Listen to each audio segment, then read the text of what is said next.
you want to record shit. Record and I'm putting you the fuck out. I'm not doing nothing to you. Get out of my house. You got 1 hour to pack your shit and get out of here. They say there are over 1 million black women and girls missing in this country. But the truth is, half of those women and girls are not missing.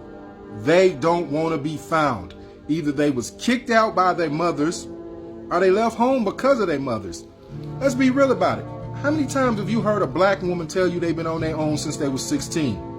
It wasn't because of their daddy. It was because of their mothers. Their toxic black mothers. See, here's the problem with black mothers and their daughters. And it's a vicious cycle. Black mothers, because black women don't really get along with each other, they take their eldest daughter as their friend. Instead of treating her like their daughter, they treat her like their friend. They tell her about the bills, they tell her about her man, they tell her about their daddies, they tell them about their other girlfriends. And then they give them the responsibility of cleaning the house, of doing all the duties that she's supposed to do, whether she's married or not, and taking care of the children while she's off doing whatever, working out, seeing other men, gallivanting with her husband, I don't know. And then when she gets of age, like 16 years old, the mother wants to tell her what to do, but she's like, fuck you. We're not subordinates, we're equals. I know all of your secrets. I know all of your dirty laundry. I do more in the house than you do. And then the mother gets mad and puts her out. Or she feels like, hell, I'm grown, I might as well leave. So then y'all wonder, how can a R. Kelly and a Puff Daddy happen? It's because of these scenarios.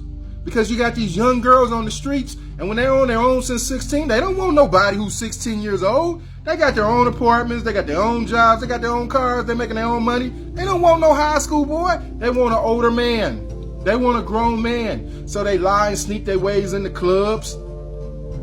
What you going to the club for at 16 to 17 years old, even 18? What you going to the club for? You ain't going to the club to dance. You could go dance at the local rec center with the young high school boys. You're going to the club to meet a man, a grown man.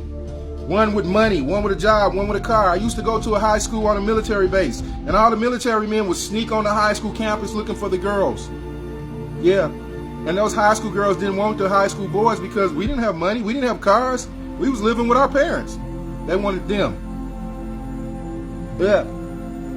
So the toxicity of the black woman is a vicious circle that goes from mother to daughter to mother to daughter, and it keeps continuing.